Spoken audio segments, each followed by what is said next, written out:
This is episode 19 with Dr. Jen Esquer. Hi, my name is Leon Gabrielian, and this is the Thriving Life Club, the podcast for those who want to thrive in every area of life. Thanks for joining me today. Welcome to the club. Let's begin.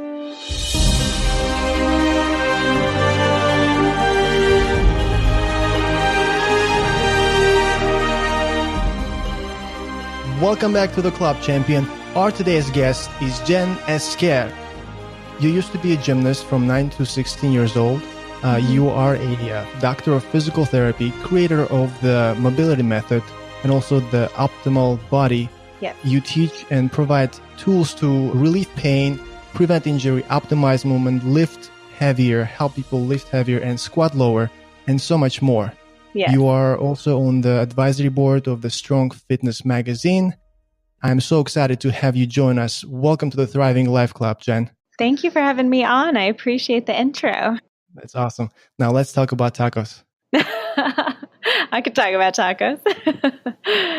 Did I miss anything? Could you tell me a little bit about yourself? Things that we can't read on the website, for example. When I went into physical therapy school, I completely had the intention of using my Pilates background, because I taught for 6 years through school, to be able to put that into rehabilitation and do women's health and work for someone else. And that would be my life. And as I was going through school and as I started to meet other people, I saw this whole other world that I had not been exposed to. I didn't even know was possible. And that's, people treating on their own and people setting their own schedules. And when I saw women's health, it wasn't something that I particularly felt pulled toward, and I no longer wanted to really go down that route. And then I saw Pilates rehab being done, and I was like, oh my goodness, this is so slow. I don't know that this would be the right pace for me or right environment.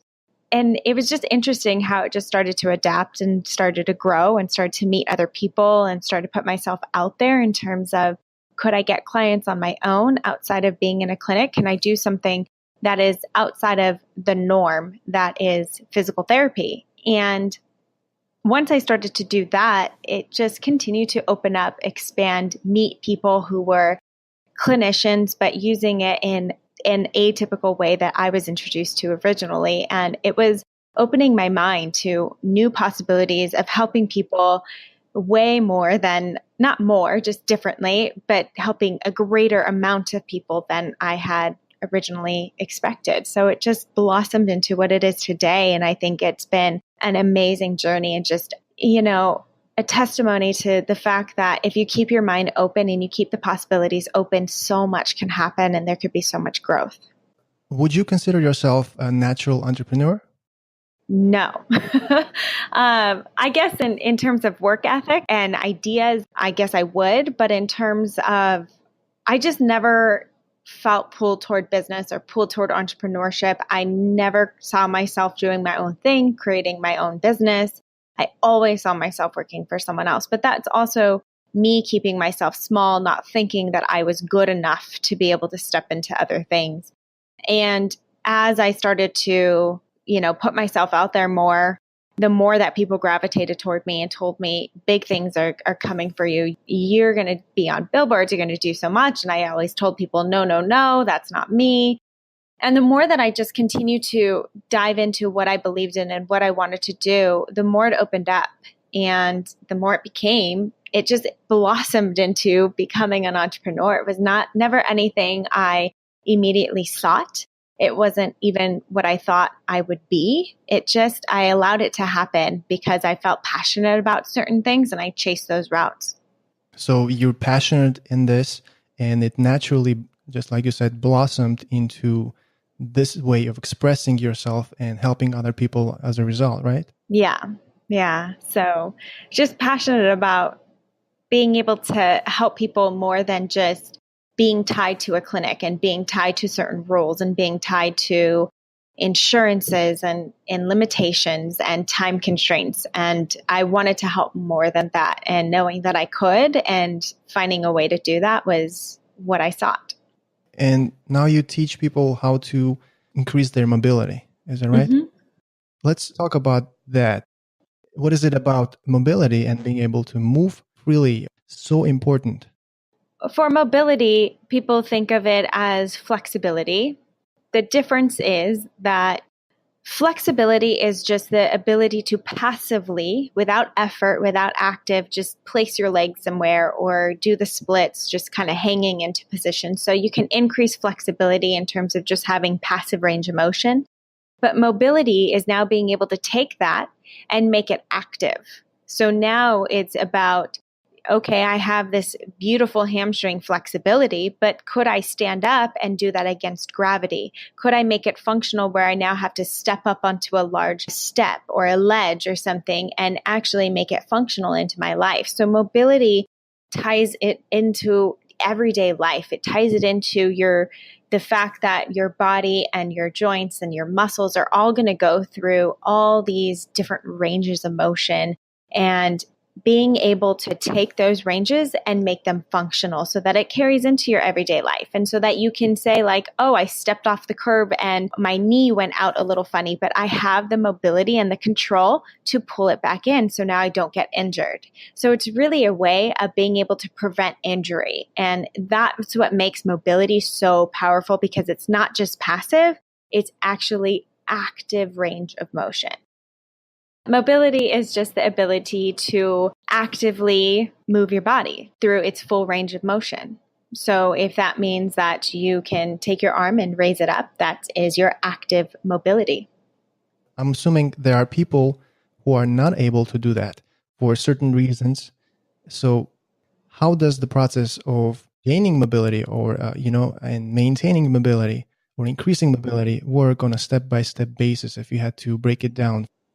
Well, first, I believe it comes into a point of you have to begin to gain awareness of your body. You have to be able to see where your body has these limitations and understand that that is a limitation before you can even begin to work on it or understand how to move into it. So what I do within my program is I have a self-screening assessment. So people are able to go through these different ranges of motion and say, oh, that's actually tight on me. Oh, that's restricted. And they see what is supposed to be quote unquote normal and compare it to that. So if they have more range of motion, maybe they're a little bit hypermobile in that area. But if they have less range of motion, they have less mobility in that area. And then that now becomes a focus and something that they can move into.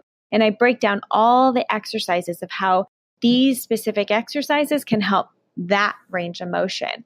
So it really takes them through a process of just getting to be aware of your body. Because if we're not aware of what's limited, of what's lacking, of what we don't have, then we don't have any idea what we need to improve. And that's typically what happens through life, is that you just move through life at your own regular pace of the things that you know without becoming more aware of your body until an injury happens. Until you pull something and you're like, oh, I have tight hamstrings. Maybe that is something I could have worked on before. So it's really just giving people a way to be able to tap into their bodies more.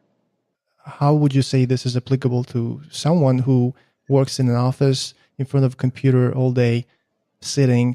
That is the most important time to start gaining awareness of your body, because our bodies are meant to move. They're meant to go through all the ranges that they have. And when you're a kid, when you're a baby, when you're crawling on the floor and picking up toys and rolling around, you're able to use every range of your body that you were born with. But then as we start to get older, we start to sit in these chairs that keep your knees at 90 degrees, your ankles relaxed, your hips relaxed, your low back just rounded in and relaxed. So it allows you to come into these portions that now you start to lose all these ranges of motion you used to have.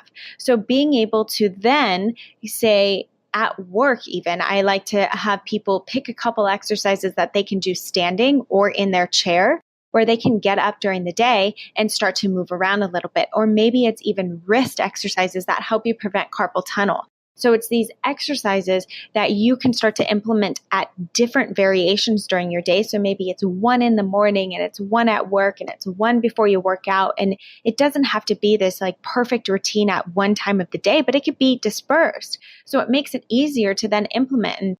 And if you're a desk person, it makes it easy to say, oh, I have a reminder on my calendar just popped up. I need to stand up and I need to move my arm and do an exercise for my shoulder. Or if someone is wearing pants and they're a little bit more relaxed at work, they can go into and wait for the printer and do a squat, or they can go wait for their coffee and do a squat and get those legs back into the range of motion that they are supposed to have. What I think is really interesting too is like with other cultures who spend their days going and praying all throughout the day and getting onto their knees at least 3 times and coming all the way down and coming all the way up, they practice coming down all the way onto the floor and putting their legs and their body in their full range of motion and then coming out of that. And they actually have, it's like recorded to have less disease, less injury, less osteoarthritis, and all these other things because they're using their full bodies all throughout the day, even as they get older. And for some reason, we just make it easier for people to sit all the time in America. And I'm like, this is crazy. That's nuts. We should be getting down on the floor all the time. So it then changes from just sitting to standing desks, but maybe sitting on the ground and putting your computer on a ledge in front of you. I know this is going to sound crazy to some people, but it really is the ability to get down and up off the floor determines your age a lot of the time. It determines how old you are and your life expectancy. And that's a very interesting point that you made about other cultures. So in that case, what are your thoughts on the ergonomic setup? Most of the workplaces, they facilitate this ergonomic setup of the desk, of the chair, maintaining 90 degrees in the elbow and the knees. What are your thoughts on that? I think we do the best we can for people who have to be at desk and sitting all day long.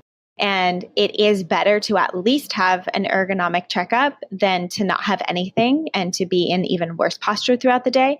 But the best thing that you can ever do for your body is move and move often. So that means not just standing all day long, not sitting on a chair or sitting on the ground all day long, but just literally moving throughout your days. I think it is important to have something like the Fitbit or the Apple Watch or whatever it is that you can have literally as a reminder. So even if it's you're working at your desk and you do a stand-up desk and then you do one where you're sitting on the ground and you go and you take a walk during lunch instead of just sitting for lunch. But you find these ways that you can implement movement throughout the day, which is why I have the mobility program too. And I have it set up where people can do things standing at a wall, standing at their chair, sitting at their desk, where they can easily start to implement some of these exercises just so they start to move more. So it's not about necessarily making posture perfect, because sometimes I've seen a lot of people who sit at desks too, and they're increased tension. They have a lot of tone within their muscles and they feel like they constantly need a massage because they're forcing these positions of like back straight and elbows down and da-da-da. And all that's doing is actually increasing tension within their body. If you're going to sit on a chair, I want you to relax in the chair. If you're going to stand up, I want you to relax. You don't want your body in constant tension all the time either. You want it to be able to find that balance on its own. And the way that it finds its kind of better posture and its better alignment is just by moving into different positions more often throughout the day. Mm-hmm. Instead of consciously overdoing it and over-correcting yourself. When someone comes into the mobility method, what is the progression? Someone is almost clueless about, how they're supposed to sit, what they're supposed to do, but they know they have pain. Yeah. They have the desire to go jump in the jacuzzi or, get a massage. They have this desire to, some kind of treatment, but they don't know what's causing the pain, the tension. They come to the program, they meet you. Mm-hmm. What happens next? So what I've created is really a way for people to start to dive into their own bodies. And for some people, they don't like that because they do want, well, tell me what to do day 1, day 2, day 3. The reason I can't do that is because I'm not personal coaching within the program. And I don't believe in making a program where everyone starts at the same day 1, day 2, day 3, because especially with mobility, we all have different restrictions. You can have the same diagnosis of low back pain, of rotator cuff, of all these other things, but your restrictions within your body are probably going to be different than someone else's. So your treatment plan will then be different. And so that's what I want to empower people to understand about their bodies as well through the program, is that you are your own unique being. You get to dive in and you get to discover what is needed for your own personal body. And if people are completely lost, that is where I have the Facebook group, and I've done Facebook Lives where I answer specific questions. So I help people understand where they can go within the program or what specific exercises they should have. And I provided the self-screening assessment for that reason as well. Because when I first released the program, I didn't have the self-screening method. And then I started getting feedback that people were like a little confused. So I was like, let me help them out a little bit. Here's a self-screening so you can get a better idea of what things could be limited, where you should probably start within the program. And that really helped people out. And then on top of that, I also have generalized programs. So I have these programs in there as well, where it's like, here's your set low back routine. Here's your set ankle routine. Here's your set plantar fasciitis routine. And it is not my preference for people to start there, but if they're completely lost and they just don't know where to go, it is a reference point where they can at least be like, well, I know I have plantar fasciitis. I'm going to jump in and see what the generalized plan is, and then maybe I can adjust it to fit my own body from there. So I've provided a lot of tools and a lot of ways for people to be able to kind of guide into the program and be able to find what works best for their bodies. And I also say, and I am totally fine with telling people within the program or who are thinking of buying the program as well, if you're in a state of constant pain, of radiating pain, I highly, highly suggest going to see a physical therapist in person. This is going to be a great program to still help achy pain, generalized pain, chronic pain, that kind of stuff. But if you're immediately having radiating symptoms, that means like going down the leg or something, or just very severe pain, I highly suggest going to see your physical therapist. Physical therapists are trained to know and understand musculoskeletal injuries, nerve issues, and what that looks like. So if you're afraid it's radiating from an organ, physical therapists are trained to be able to say, this is referred from an organ, you need to go see your MD. The reason I like people to refer first to a physical therapist is because MDs usually, not always, but usually just look straight at the problem and they'll say, oh, we need an MRI, you need surgery, you need all these things. And sometimes that is not always the case. So going to see if you can get conservative treatment first is hugely important. And I say it as well, it's like, you go see your dentist twice a year, why not just check in with your physical therapist just to see if your body's doing all right, Right. And if someone actually learned some of the techniques, the tools, and the information that you teach, what would their life look like and feel like in, let's say, 30 days, 90 days, a year in general?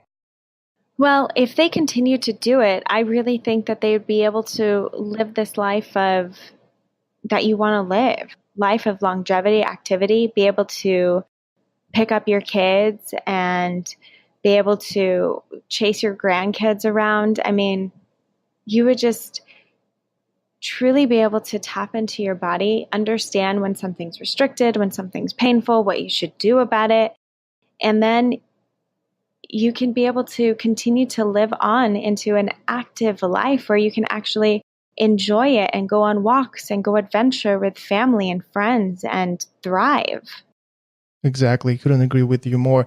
What I perceive is that the mobility method is not a one-time thing. It's a skill that they're going to take it with them throughout their life. It's a lifetime skill, valuable skill that they're going to use every day, every month, and they're going to teach their kids and friends. They can help other people as well.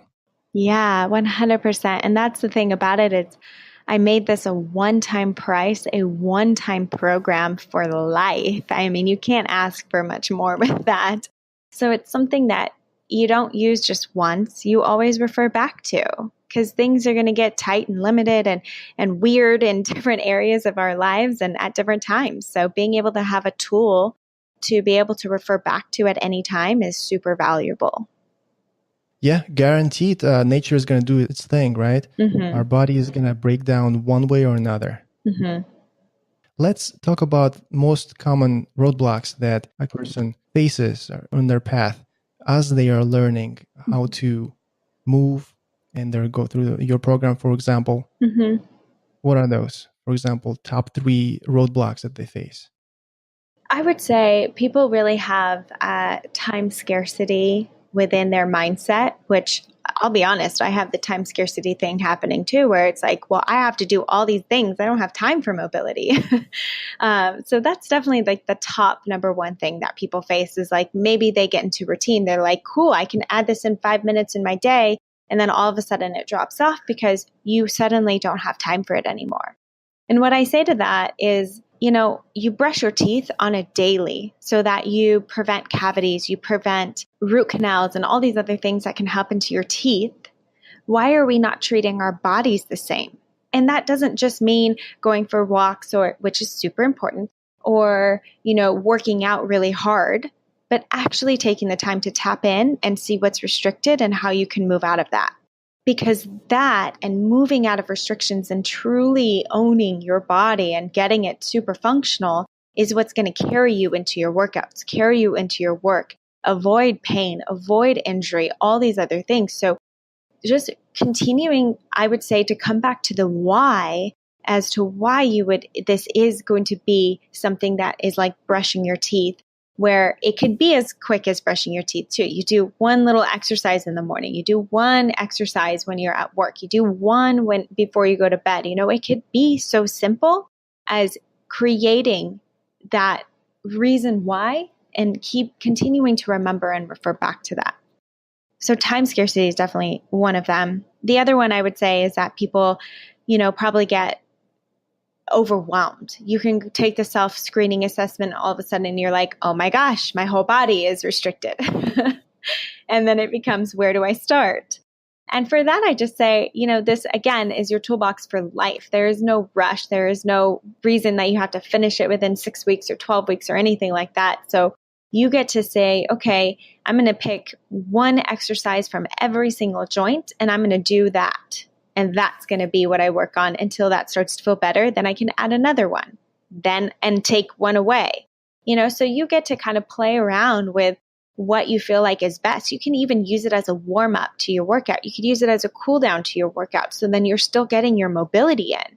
And it's very then specific to your body, not just generalized to the workout, but specific to what your body needs. So it's a really cool way of kind of adding it in and just having compassion. Like, we all have issues. I have issues that I get to work on every day. So we all have these limitations and these things that are, kind of held up in our bodies and we get to move into and we get to kind of open up and learn about. So that's all it's about. And it's okay. It's okay to have a bunch of restrictions. Jen, would you say it's totally possible for someone with a little bit of pain? We're not talking about severe pain. Some pressure, for example, tension in the neck or upper back or the shoulders, some tension. Is it totally possible for someone to improve it, and heal it on their own without going to a chiropractor, without going to a physical therapist, without going to massages? Do you believe it's possible for someone to actually do it themselves? 100%.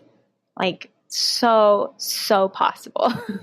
Our bodies are amazing and they have the ability to adapt, and we have the responsibility to be able to create that. But it takes work, and some people don't like to do the work. And that's the issue, is like, well, just give me the magic pill that is going to make it all go away, is what we always want. But that pill doesn't last. It covers it and it masks it for a little bit, but it's going to come right back. And that's exactly what a massage does.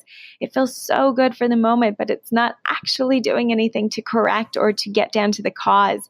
So being able to get down to the cause is so crucial and so possible. Even reversing disc disorder and pain from the lumbar disc is possible. I mean, so many things are so possible without surgery or before surgery. It really takes us being able to appreciate our bodies and have compassion for the fact that we get to work on it a little bit, and that's okay. So tell me more about that, about what our bodies are capable of. What have you discovered thus far about what actually our bodies are capable of from your perspective? Oh man, so much. I mean, I remember when I was in physical therapy school, I met a man who has cerebral palsy, and he lives in a wheelchair and he lives on his own. And watching him get down from his wheelchair and put on his shoes and socks looks absolutely painful. And it takes about 20 minutes to do as well. And then he pulls himself back up onto his wheelchair. He does everything at home on his own. He cannot speak, he can't articulate words, but he's intelligent. So he uses like a dial pad to get transportation and everything. I mean, he is amazing. And knowing and understanding and watching him move through his full capability that his body is able to do is so inspiring. And when he got too big to pull himself back onto his wheelchair, he started swimming. He started swimming to lose weight so that he can continue to live on his own and move within his full capable body. And I look at that, and then I look at someone who was born without cerebral palsy, without these diseases or sicknesses or limitations that we might say, born completely capable and yet stopped moving. And I think it's so sad because your body was once able to do all these amazing things as a child. And it maybe has slowed down over time, but that doesn't mean that we can't get it back to that. Your body is able to transform. Your body is able to get back to this capable, moving body that you once had before. Will it be as perfect as it was when it was a kid? Maybe not. But can it transform and gain ranges that you haven't seen in years and be able to achieve strength and be able to get out of pain 100%? And it comes with that acceptance first, that I have the ability within my body to be able to do that. Yeah, that's some of the things out there in the world, some things that people do prove continually how powerful our bodies are, how we're able to heal ourselves, even increase the neuroplasticity of the brain. So many things. Does anything else come to mind? I mean, like you said, neuroplasticity is huge, and working on the mind to be able to accept and understand that you can get better and this pain isn't going to last is one of the biggest things I work on with clients as well, is their acceptance of pain, their acceptance of where they're at in their bodies, and the fact that they can get better and they will get better. Because when you believe that and when you know that and when you start telling your mind that, you will improve. So it starts with the willpower, it starts with the brain, it starts with releasing stress from your life and understanding how to deal with stressful times, which could even mean that you're learning more effective breathing patterns. So you're not getting so stressed out and you're not sending cortisol down through the body and into the nerves and causing pain so much. So there's so many aspects of how amazing our bodies are. I've been with a client one time and she's had severe back pain all the time for years. And she was on the table. All I was doing was rubbing her legs. So there's no chance that that is what was helping her. But it was getting her to tap back into her breath to be able to make it more of an efficient pattern to take down her nervous system from a heightened state to a relaxed state and get her to honestly just relax, breathe. And all of a sudden she was like, oh, my pain has gone away. I was like, yeah, isn't that amazing? The body is so powerful. Our brains are powerful. Our breath is powerful. What we put into our body is powerful. And it all has an effect on pain, on movement, on mobility, on everything. Definitely. Jen, so what would be the first physical observable action one needs to take to start learning the skills and what you teach on increasing mobility, preventing injury, relieving pain, maybe squatting lower, lifting easier, heavier? My first advice would be working on a more effective and efficient breathing pattern. So this means being able to take that breath from a heightened state, which means it's into your chest and you're breathing from your chest, and into more of your diaphragm, and you're relaxing the nervous system, and you're coming back into a state of rest and relaxation. But I tell people, if you're breathing from your chest all day long, think about it like someone scared you and all of a sudden your shoulders go up and you gasp in from your chest. Well, imagine breathing from that all day long, all the time, and you're making your chest go up and down. You're making your shoulders go up and down. No wonder you have neck pain. No wonder you have upper trap tightness all the time. It's because you can't relax within your system. You're breathing from your upper chest. So now if we got people, and this is what I like to do a lot, is get people to kind of feel where their hand is on their lower rib cage or belly area, and then one hand on their upper chest, and take a deep breath and see where that breath is coming from. If it's coming from the top hand more, you know you have some things to work on with the breath, meaning that now can you start to change that pattern? So I like to lay people down on their back and practice with one hand on the upper chest, one hand on the low rib cage and the belly area, and just taking a nice slow breath in through the nose and trying to see if you can relax the upper hand completely and seeing if you could just breathe into that low rib cage. So that means it's going to come forward a little bit, but it's also going to come out to the sides. So being able to breathe into the sides of your rib cage is actually so important too, because that's where you really get that diaphragm to be able to drop all the way and get that full expansion. So being able to breathe all 360 degrees into our diaphragm and our belly and kind of relax that chest area, it automatically will lower your cortisol levels, lower your stress levels, get you out of pain just from doing that. And then I get people to do it, while they're sitting at work, while they're driving in the car. And that is your first step to truly getting out of pain and increasing mobility, being more effective in your day, getting more oxygen even up to the brain. I mean, it's all so powerful when we start to really make the breath more efficient, then it helps with everything. Absolutely. And this is just one of the great tips that you provide. You make these short videos on Instagram that provide many more tips and tools specifically on different areas of the body, how to stretch, move freely, how to increase mobility, how to activate it. How can our listener and where can our listener find you on the internet? Yes, I am always posting on social media at DocGenFit on Instagram. I will also be having a YouTube coming out soon, so that'll be DocGenFit there. I'm DocGenFit on Facebook and DocGenFit on my website. So there's lots of places. But the main place where I do post all the great videos that you're talking about is Instagram for sure. Let's continue talking about mobility and increasing mobility to meet our goals. Tell me more about the difference between stretching and activation. So stretching is similar to what I was saying in the beginning, with that being related to flexibility. And stretching is great and it's needed and it's a part of mobility, meaning that it's going to be the passive way that you're able to get into your muscles and kind of relax. But then being able to activate at the end range of motion, meaning that I could turn on the muscles not only that are on the front side of my joint, but on the back side of my joint and all around the joint at my end range of motion. So it makes it really effective then. Say the leg was to slide out suddenly because you suddenly slipped on something and it didn't pull a hamstring because that leg is used to being in that range. So it's taking the body into an active range that it's now being able to get the brain to understand and get the body just back into a place where it can function. And when sudden injuries or things do happen, it's not really going to be as prone to injury because now you're kind of bulletproof in that body.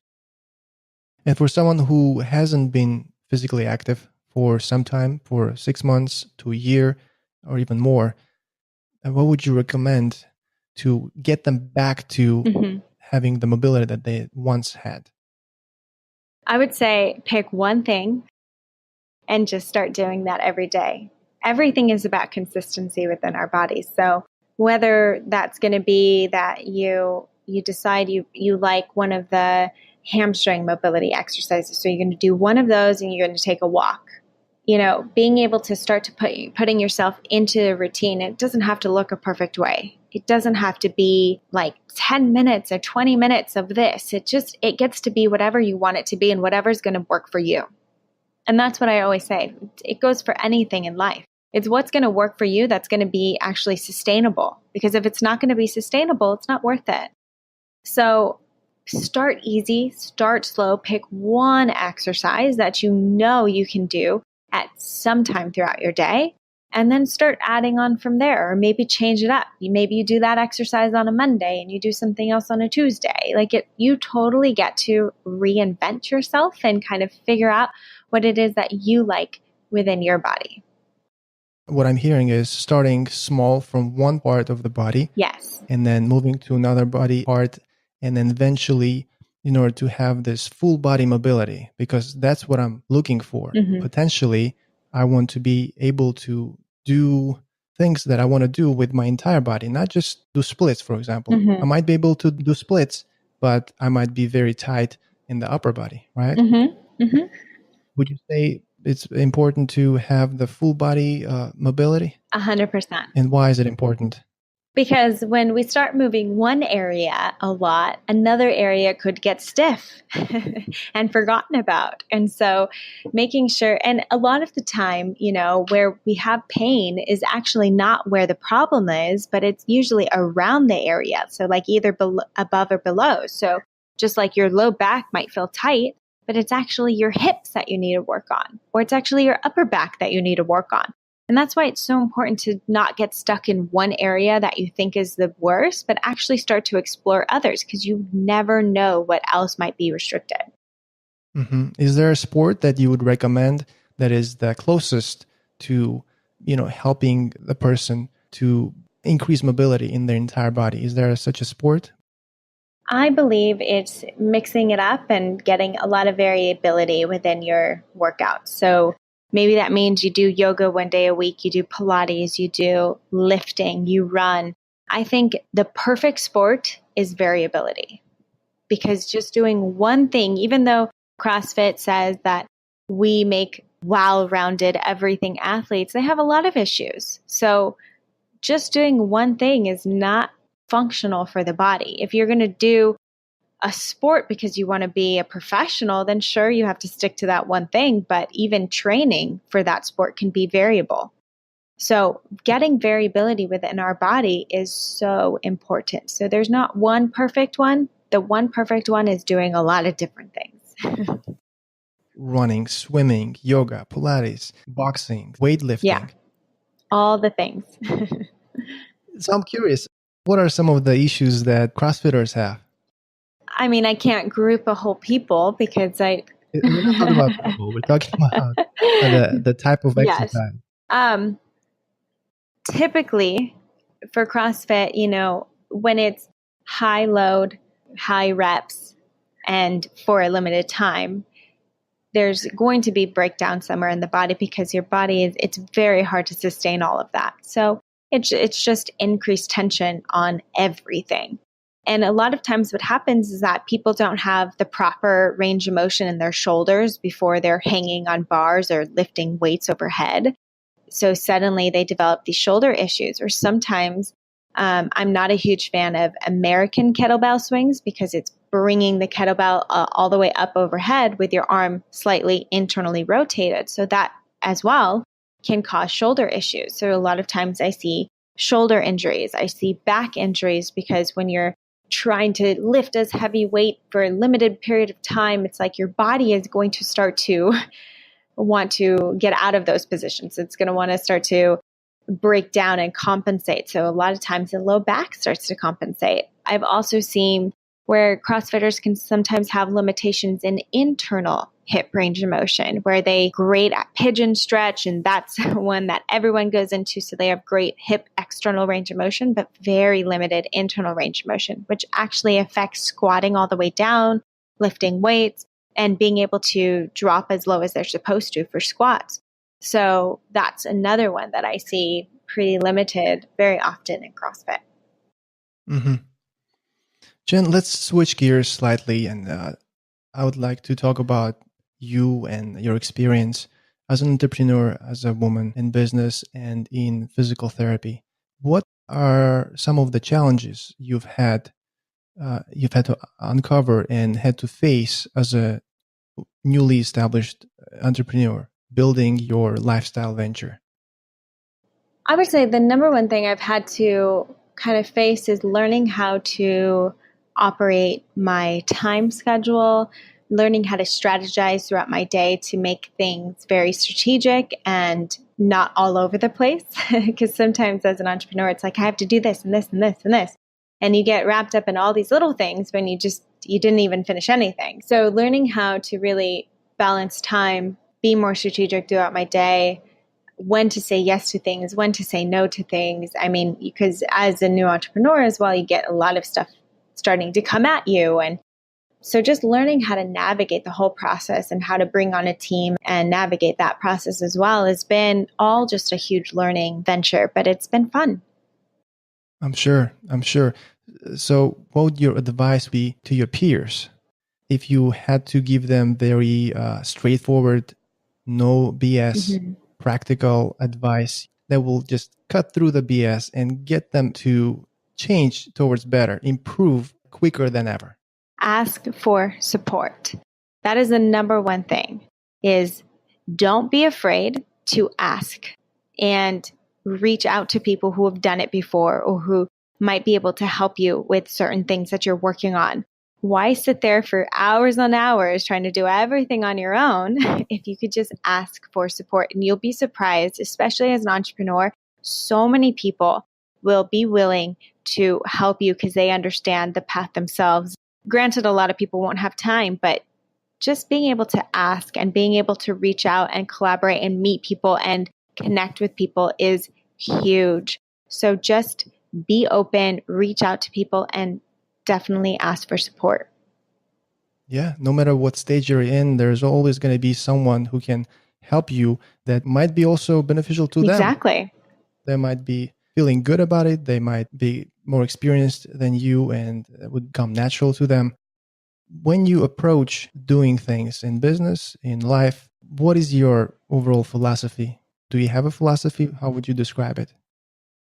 I would say always focus on your gratitude. Focus on what you're grateful for, what you have, not what you don't have, and focus on your purpose and your why.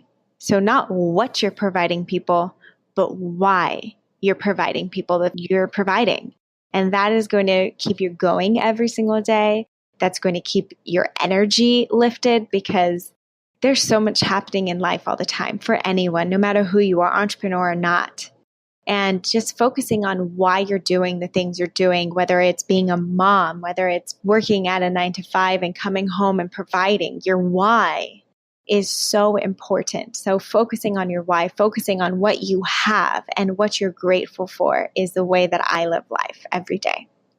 Can you think of a specific example from your experience? And did you always know your why? If not, how did you discover it? I think my why has evolved over time, 100%.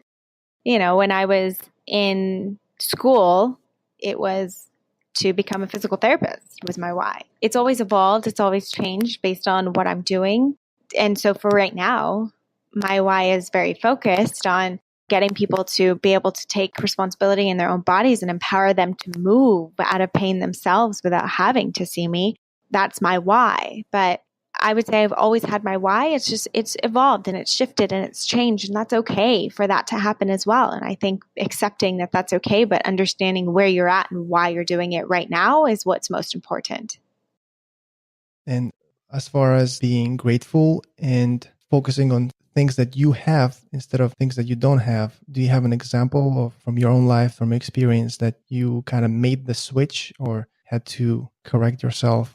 I think it's always just evolved through time. I don't know if there was one specific moment for me. I also don't come from, having a rough story or anything like that. I had an amazing childhood. I had beautiful parents, beautiful family. So I'm very fortunate for all of that.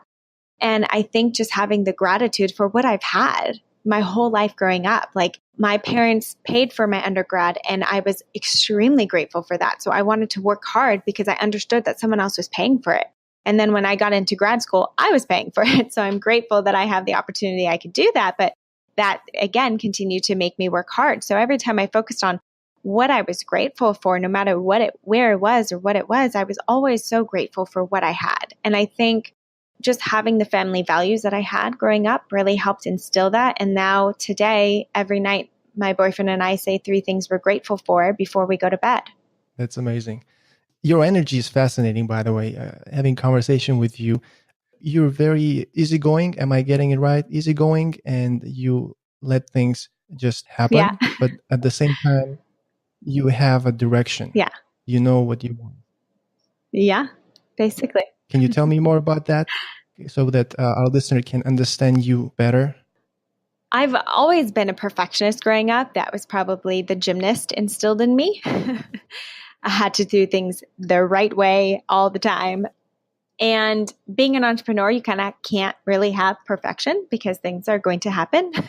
Technology will break down and things will shift. And so I've learned how to just accept that it's kind of fun. It is fun to be able to almost experiment with it and be like, I don't really know what's going to happen, but let's try this. And just I think I can keep it fun and I can keep it light, and I'm not so stressed out about it because I'm so focused on the fact that I'm so excited about this. I'm literally fueled with passion for what I'm doing. And it's not work.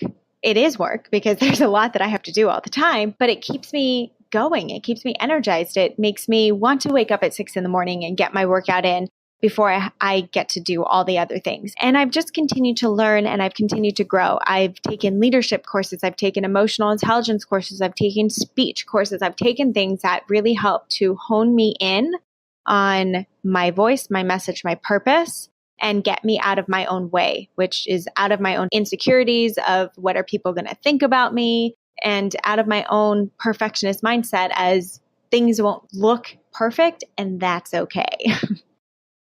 Okay. So aligned with that thought, there was a post on your Instagram where you are in Bali. Mm-hmm. You are standing on a swing. Mm-hmm. And you basically told us that you have a fear of heights. Mm-hmm. And somehow you were able to ride the swing. Yeah. So the question is, how were you able to do it? What did you experience? And the question from the post that I want to direct to you, when do we grow and learn the most? According to Jen. According to me, it's when we put ourselves in situations that force us to grow. When we put ourselves in uncomfortable situations. So something that is out of your perfect little comfort zone, something that might be scary, might be like, oh my gosh, people are going to judge me. Whatever it is that puts you out of your comfort zone, once you get past that, so much growth, so much learning. You learn about yourself. You learn about whoever else was in that situation. You just learn about so much. And so it really helps to continue to open you up and say, okay, if I could overcome that, what else could I do? What else could I do? And it continues this mindset of just moving forward. And that's what we always want to try to achieve. So yeah, I'm afraid of heights, but I also know, granted, I'm not going to put myself into a situation that's like, I'm probably not jumping out of an airplane anytime soon. Let's just say that. But doing something like this, I was like, you know what? Enough people are doing it. The strap looks safe enough. So I decided to take that risk and say, I'm going to know that it's fun, that this is beautiful. And I didn't even focus on my fear. It's the same as I went scuba diving as well when I was in Bali. And that was probably the scariest thing I've ever done because I grew up with Jaws, with older brother and sister who scared the crap out of me all the time. And I grew up really scared of the water. So me going scuba diving was facing a huge fear that I said I never needed to do. It was like me saying I probably won't ever jump out of a plane was me saying I won't go scuba diving. So the fact that I did that was huge. And it was kind of, again, just a situation of like, I'm here. I'm around people I trust. Like, let's just live. Let's just go for it. And so I did. And I'm able to grow out of that fear and move on to something else. And it's just pushing the boundaries of your comfort zone every single time allows you to be yourself, allows you to have that mindset of continued like, oh, I can conquer that. I can conquer this. I can do anything. It continues to open you up to unlimited possibilities. Absolutely. I wonder, what are your non-negotiable values that you cannot compromise no matter what? A value that I hold very dear is integrity. So, and that is merely showing up and being respectful to other people and being my word. So if I say I'm going to do something, I want to be respectful to the other person, then I'm going to do it. And just being in integrity in what I promote, even on Instagram, or what I say is in integrity with what I believe. It's what I actually do. Or what I say on this podcast is in integrity with what I do and what I say and what I believe. You know, it's always coming from a place of integrity, because for me, that's going to be my most authentic self for other people to be able to feel, to connect with, and to understand. As well, I think falls into that is loyalty. So I am very loyal to the people around me, to my family, to my friends. I'm an extremely loyal person. That goes again with saying, like, if I say I'm going to be my word, I want to be my word. If I say I won't be, like, sometimes I don't even say I'm for sure going to be somewhere because I don't want to guarantee something that I can't. And it's being respectful of other people. I'm still working on being on time for other people. That's still something that I struggle with sometimes, but that plays into being my word, being somewhere on time and being respectful to the other person as well. So those are my main top values that I am going to take with me through life, and really to come from love in every situation, which is hard sometimes. And I'm not perfect. I do mess up and I don't always come from love, but for every person around me, for every situation, I always want to remember to come from love and to come from compassion. Perfect. That's very similar. I always say to my friends and acquaintances that my word is my bond and honor. So I wouldn't promise something if I cannot deliver it. But I also, most of the time, I'm late. Me too. Last moment person. I wait until the last moment. Me too. I don't know why. I always think I have more time than I actually do. Exactly. In that sense, our timeline, a sense of time is similar. Yeah, we get to work on that. Is what we get to do. Yeah, but we have other areas that, we over-deliver. Yeah. So let's talk about life as we move towards concluding our conversation. And I want to find out, what is your definition of a thriving life? For me, a thriving life really means that you're living out what you feel your purpose is on this earth to do. And that doesn't have to mean that you're a big entrepreneur and you're doing all these amazing things. That can mean that you're the most amazing aunt, the most amazing girlfriend. Like, you are living out what you feel like your purpose right now is for this life, and coming from that place every single day. Beautifully put. Tell the proper pronunciation of your last name for a listener. Esquer. My Instagram handle used to be Jen_ES_care. So it's Jen Esquer. Excellent. Well, Jen, tell our listener again, how can they find you? If they have questions, if they want to get in touch with you, if they want to contact you. Doc Jen Fit on all areas, on Instagram, on Facebook, on YouTube, on my website, Doc Jen Fit. DOCJENFIT is where you can find me. And I answer almost everyone on Instagram. Don't challenge me on that, but I try to.